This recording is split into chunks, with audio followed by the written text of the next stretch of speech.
معرکہ بدر کا آغاز یوں ہوا کہ زمانہ قدیم کی جنگوں کے طرز پر قریش کی صفوں میں سے 3 سورما میدان میں نکلے۔ یہ سبھی خاندان عبد الشمس کے چشم و چراغ تھے۔ عتبہ بن ربیعہ، اس کا بھائی شیبہ بن ربیعہ اور عتبہ کا بیٹا ولید بن عتبہ۔ اسی بیٹے کی وجہ سے عتبہ ابو الولید کی کنیت سے معروف تھا۔ ان مردان قریش نے مبارزت کا اعلان کیا تو اہل ایمان کی صفوں میں سے 3 جواں مرد نکلے۔ یہ تھے معاذ رضی اللہ تعالیٰ عنہ اور معوذ رضی اللہ تعالیٰ عنہ اور عبداللہ بن رواحہ رضی اللہ تعالیٰ عنہ۔ عتبہ نے ان سے ان کا نام و نسب پوچھا۔ انہوں نے بتایا کہ وہ انصار مدینہ میں سے ہیں۔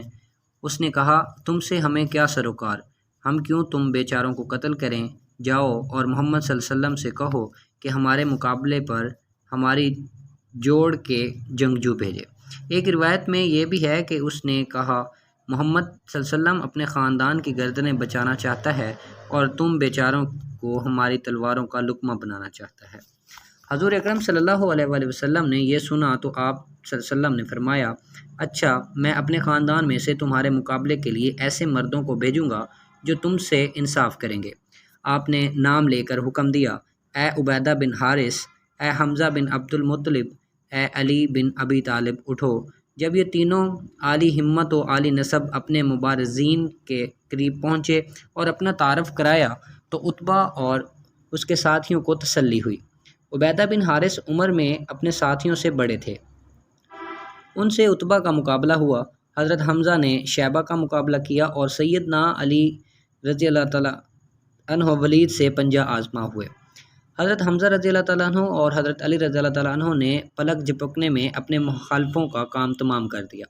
عتبہ اور عبیدہ ایک دوسرے پر وار کرتے رہے اور اپنا بچاؤ بھی کرتے رہے۔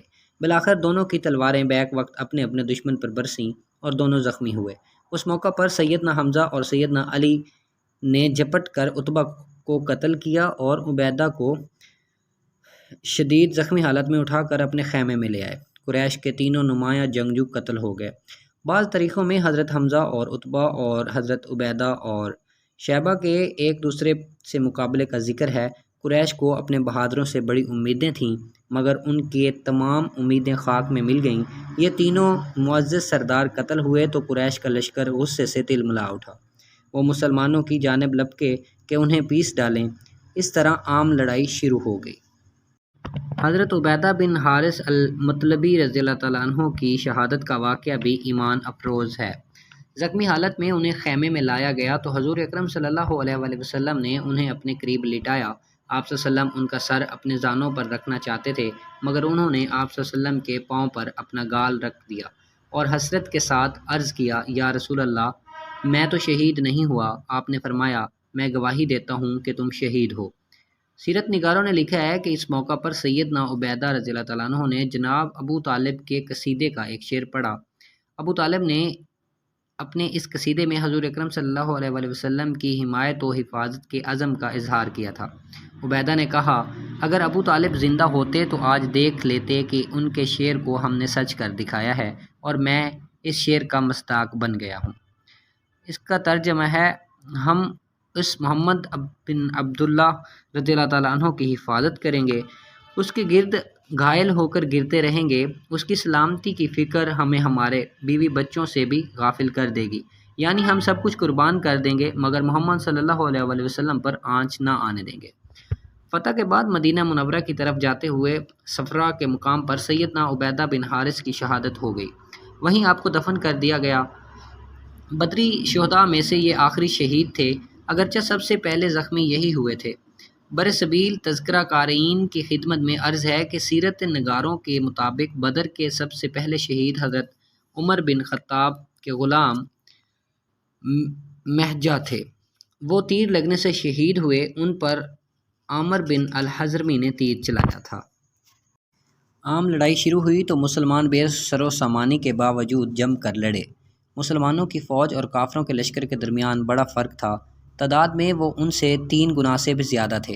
ساز و سامان کے لحاظ سے ان کا ہر جنگجو جارحانہ اور دفاعی اسلحہ سے لیس تھا، جبکہ مسلمانوں کے پاس چند تلواریں، چند نیزے اور محدود تعداد میں تیر اور کمانیں تھیں۔ قریش کے لشکر میں اکثر آزمودہ جنگجو تھے جبکہ مسلمانوں کی فوج میں اکثر کم عمر نوجوان تھے جنہوں نے اس سے قبل کسی جنگ میں حصہ نہ لیا تھا۔ جنگ بدر کو اللہ تعالیٰ نے یوم الفرقان یعنی حق و باطل کو پرکھنے کی کسوٹی قرار دیا ہے۔ اس جنگ کے ذریعے اللہ تعالیٰ نے کفر کی جڑ کاٹ دی اور اسلام کا جھنڈا گاڑ دیا۔ جنگ بدر میں کفار کی تعداد 1000 تھی اور مسلمان صرف 313، مگر اللہ تعالیٰ نے جنگ کے دوران میں بہت سے معجزے دکھائے۔ ان کا تذکرہ ہم آگے چل کر کریں گے۔ ان معجزات میں سے ایک معجزہ یہ بھی تھا کہ مٹھ بھیڑ کے وقت کافروں کو مسلمان ان کی اصل تعداد سے کم معلوم ہو رہے تھے اور مسلمانوں کو کافر کم نظر آ رہے تھے۔ حضور اکرم صلی اللہ علیہ وآلہ وسلم کو بھی خواب میں دشمنوں کا لشکر قلیل دکھایا گیا تھا۔ یہ اللہ تعالیٰ کی طرف سے فیصلہ تھا اور اس کے ذریعے رب العزت کفر پر کاری ضرب لگانا چاہتا تھا۔ جنگ میں اہل ایمان نے بہادری و شجاعت اور جاں سپاری و فداکاری کے بے مثال نمونے پیش کیے۔ مدینہ سے نکلتے ہوئے جس شوق شہادت سے لوگ سرشار تھے، میدان بدر میں انہوں نے اس کا عملی مظاہرہ کیا۔ حضرت انس بن مالک کا گھرانہ تاریخ اسلام کا عظیم المرتب گہوارہ تھا۔ یہاں سے بڑے بڑے روشن ستارے فلک آسمان پر جگمگائے۔ ان کی روشنی تو آج بھی ظلمتوں میں بھٹکتے راہیوں کو منزل کا پتہ دیتی ہے۔ حارث بن سراقہ بن قیس حضرت انس کی پھپھو زاد بھائی تھے۔ حارثہ کی والدہ بھی صحابیہ تھیں اور انس بن نضر اور مالک بن نفر کی بہن تھیں۔ حارثہ نے رسول پاک صلی اللہ علیہ وسلم سے درخواست کی تھی کہ آپ ان کے لیے شہادت کی دعا مانگیں۔ شوقی ابو خلیل نے اپنی کتاب بدر الکبریٰ میں الاقتفاء کے حوالے سے لکھا ہے کہ ایک دن حارث نے حضور اکرم صلی اللہ علیہ وآلہ وسلم کا دلچسپ مکالمہ ہوا۔ حضور صلی اللہ علیہ وسلم نے پوچھا، حارثہ تم نے صبح کیسے کی؟ حارثہ نے جواب دیا، یا رسول اللہ، میں نے صبح اس حال میں کی کہ میں اللہ پر یقینی ایمان کی دولت سے مالا مال ہوں۔ آپ صلی اللہ علیہ وسلم نے فرمایا، تم جو کچھ کہہ رہے ہو اس پر ذرا سنجیدگی سے غور کر لو، کیونکہ ہر قول کا ایک حقیقی مفہوم ہوتا ہے۔ انہوں نے اپنی بات کی یوں وضاحت کی، یا رسول اللہ صلی اللہ علیہ وآلہ وسلم، میں نے دنیا اور اس کے متاع سے منہ موڑ لیا ہے۔ راتیں اللہ کے خوف سے جاگ کر گزار دیتا ہوں اور دن اس کی محبت میں بھوک پیاس میں کاٹ دیتا ہوں۔ میرا اپنے مالک سے تعلق غیاب کا نہیں، حضور صلی اللہ علیہ وسلم کا ہو گیا ہے۔ گویا میں اپنی آنکھوں سے عرش عظیم کو دیکھتا ہوں، میں اہل جنت کو بھی دیکھتا ہوں کہ وہ وہاں مزے لوٹ رہے ہیں، اور اہل دوزخ کا نظارہ بھی کرتا ہوں کہ عذاب میں مبتلا ہیں اور ایک دوسرے پر لعن طعن کر رہے ہیں۔ حضور اکرم صلی اللہ علیہ وآلہ وسلم یہ سن کر خوش ہوئے اور فرمایا، اس طرز عمل پر مضبوطی سے جمے رہنا۔ اے بندہ خدا، تم وہ خوش قسمت انسان ہو جس کے دل میں اللہ نے ایمان کا بیج ڈال دیا ہے۔ حارثہ رضی اللہ تعالیٰ عنہ نے عرض کیا، یا رسول اللہ صلی اللہ علیہ وآلہ وسلم، میرے لیے شہادت کی دعا کیجیے۔ چنانچہ حضور صلی اللہ علیہ وآلہ وسلم نے ان کے لیے دعا فرمائی۔ شہادت کی یہ دعا جنگ بدر میں پوری ہوئی۔ جو حوض میں سے پانی پی رہے تھے کہ دشمن کا ایک تیر ان کے حلق میں آ کر پیوست ہو گیا اور اسی سے ان کی شہادت ہو گئی۔ ان کی شہادت کی خبر مدینہ منورہ میں ان کی والدہ اور بہن نے سنی تو والدہ بے ساختہ پکار اٹھیں، میں حضور صلی اللہ علیہ وسلم سے پوچھوں گی کہ میرے بیٹے کا انجام کیا ہوا ہے۔ اگر وہ جنت میں ہے تو میں اس کی جدائی کے غم کے باوجود نہیں روؤں گی، اور اگر وہ جنت میں نہیں تو پھر میں غم اور افسوس کا اظہار کروں گی اور روؤں گی۔ حضور صلی اللہ علیہ وآلہ وسلم مدینہ پہنچے تو حارثہ نے سوال پوچھا۔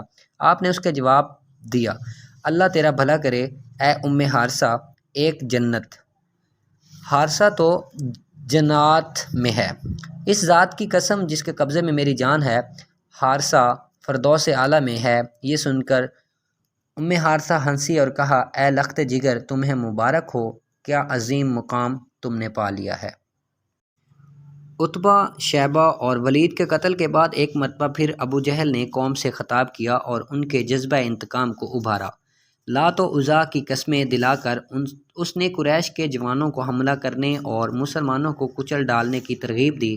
ابو جہل نے اس موقع پر اپنی اس دعا کا پھر اعادہ کیا جو اس نے مکہ سے نکلتے ہوئے خانہ کعبہ کا غلاف پکڑ کر مانگی تھی اور جس کا تذکرہ پہلے ہو چکا ہے۔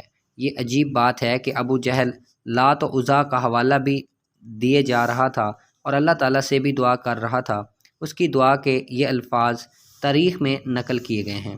ترجمہ: اللہ اس محمد صلی اللہ علیہ وسلم نے قطع رحمی کی ہے اور ہمارے پاس ایسا دین گھڑ لایا ہے جو ہمارے لیے بالکل غیر معروف ہے پس تو اسے ہلاک کر ڈال۔ ابو جہل اسلام کا سب سے بڑا دشمن تھا۔ اسے حضور اکرم صلی اللہ علیہ وآلہ وسلم نے فرعون یعنی اس امت کا فرعون کہہ کر پکارا تھا، وہی فوجیں چڑھا کر لایا تھا۔ ابو سفیان کے پیغام اور عتبہ بن ربیعہ کی واپسی کی تجویز کو اس نے سختی اور حقارت کے ساتھ ٹھکرا دیا تھا اور تکبر کا بدترین مظاہرہ کر رہا تھا۔ مدینہ میں نوجوانوں نے اس کے بارے میں بہت کچھ سن رکھا تھا مگر حضور صلی اللہ علیہ وسلم نے اسے دیکھا ہوا نہیں تھا۔ معاذ اور معوذ رضی اللہ تعالیٰ عنہ دو نوجوان بھائی تھے۔ یہ مدینہ کی مایہ ناز صحابیہ افراء کے بیٹے تھے۔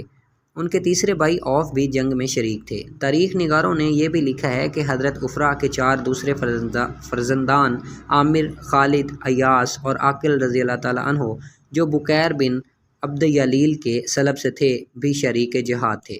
معاذ اور معوذ اور عوف رضی اللہ تعالیٰ عنہ کے والد حارث بن رفاع کے ساتھ شادی سے قبل حضرت افراء بنت عبید کے نکاح میں تھیں۔ بکیر سے ان کے 4 اور حارث سے ان کے 3 بیٹوں نے جنگ بدر میں حصہ لیا۔ اس طرح سیدہ افراء رضی اللہ تعالیٰ عنہ کا یہ منفرد اعزاز ہے کہ ان کے ساتھ لخت جگر کفر و اسلام کی پہلی جنگ میں حق کی خاطر لڑے۔ ان کا یہ اعزاز بھی منفرد و بے مثال ہے کہ ان کے 3 بیٹے معوذ، عوف اور عاقل شہادت کے مقام پر فائز ہوئے۔ اس سعادت بزور بازو نیست واضح رہے کہ 4 بیٹے مہاجرین میں شامل تھے جبکہ 3 انصار میں۔ معاذ اور معوذ نے اپنی والدہ سے مکہ کی 13 سالہ تاریخ اسلام کی جزیات و تفاصیل بارہا سن رکھی تھیں۔ ماں کی اسلام سے والہانہ محبت ان عظیم سپوتوں کی رگ و پے میں بھی رچی بسی تھی۔ ان دونوں نے حضرت عبد الرحمن بن عوف سے پوچھا، چچا جان ابو جہل کون سا ہے؟ حضرت عبد الرحمن نے فرمایا، بیٹو تم اسے کیا کرو گے؟ انہوں نے گرم جوشی سے جواب دیا، ہم اسے جہنم واصل کریں گے۔ حضرت عبد الرحمن ان ناپختہ نوجوانوں کو خطرے میں کودنے سے بچانا چاہتے تھے مگر وہ مچل گئے۔ جب حضرت عبد الرحمن بن عوف نے اشارے سے بتایا کہ ابو جہل وہ ہے جو گھوڑے پر سوار ہے اور جس کے گرد قریش کے نوجوانوں نے سروں کی فصیل بنا رکھی ہے، تو یہ دونوں مجاہد باز کی طرح لپکے اور دیکھتے ہی دیکھتے ابو جہل تک جا پہنچے۔ معاذ اور معوذ رضی اللہ تعالیٰ عنہ دونوں بھائی قریش کے جوانوں کی صفیں چیرتے ہوئے ابو جہل پر حملہ آور ہوئے تو قریش کے بہت سے نوجوانوں کے ہاتھ پاؤں پھول گئے۔ معاذ رضی اللہ تعالیٰ عنہ نے تلوار سے حملہ کر کے ابو جہل کی ٹانگ پنڈلی سے کاٹ دی، پھر دونوں بھائیوں نے اسے خاک و خون میں لٹا دیا۔ معاذ رضی اللہ تعالیٰ عنہ پر ابو جہل کے بیٹے اکرمہ رضی اللہ تعالیٰ عنہ نے تلوار کا شدید وار کیا جس سے ان کا بازو کندھے کے قریب سے کٹ گیا اور محض چمڑی رہ گئی۔ اس کی وجہ سے کٹا ہوا بازو لٹکنے لگا۔ یہ جواں ہمت مجاہد بازو کٹ جانے کے باوجود دشمنوں سے برسرے پیکار رہا اور جب یہ محسوس کیا کہ کٹا ہوا بازو جہاد میں رکاوٹ بن رہا ہے تو ہاتھ کو پاؤں کے نیچے رکھ کر بازو اپنے جسم سے الگ کر دیا۔ حضرت معوذ رضی اللہ تعالیٰ عنہ بھی زخمی ہوئے مگر ان کا کوئی عضو مجروح نہ ہوا۔ ابو جہل کو قتل کرنے کے بعد وہ دائیں بائیں ہر جانب حملہ آور ہوئے، یہاں تک کہ قریش کے ایک ماہر جنگجو ابو مصافہ نے تلوار سے حملہ کر کے انہیں شہید کر دیا۔ حضرت معاذ کا زخم مندمل ہو گیا تھا اور وہ کافی عرصہ زندہ رہے۔ ابن اسحاق کی روایت کے مطابق انہوں نے حضرت عثمان رضی اللہ تعالیٰ عنہ کے دور خلافت میں وفات پائی۔ مدینہ منورہ کے بچے ان کے اس ٹنڈ منڈ بازو کو جو کٹ چکا تھا شوق اور عقیدت سے دیکھتے تھے۔ ایک روایت کے مطابق معاذ اور معوذ رضی اللہ تعالیٰ عنہ نے ابو جہل کو قتل کیا تو اس نے حضرت سے کہا، افسوس ہے مجھے کاشتکاروں کے لڑکوں نے قتل کر دیا۔ معاذ اور معوذ رضی اللہ تعالیٰ عنہ نے ابو جہل کے قتل کی اطلاع حضور صلی اللہ علیہ وسلم کو دی مگر آپ نے مزید تحقیق کے لیے لوگوں سے استفسار کیا تو عبداللہ بن مسعود رضی اللہ تعالیٰ عنہ نے عرض کیا، یا رسول اللہ صلی اللہ علیہ وآلہ وسلم، میں نے اسے بسمل حالت میں دیکھا تھا، زندگی کی کچھ رمق باقی تھی۔ میں نے اسے کہا، اے دشمن خدا، اللہ تعالیٰ نے تجھے رسوا کر دیا ہے۔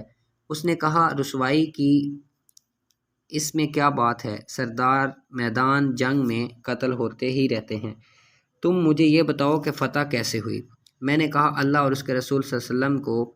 وہ اس کے بعد بھی تکبر سے بڑبڑاتا رہا اور کہا، اے بکریوں کے چرواہے، تو نے بڑا مقام حاصل کر لیا ہے۔ جب سیدنا ابن مسعود نے اس کا سر کاٹنا چاہا تو اس نے کہا، ذرا نیچے سے میری گردن کاٹنا تاکہ پتہ چل سکے یہ سردار قریش کا سر ہے۔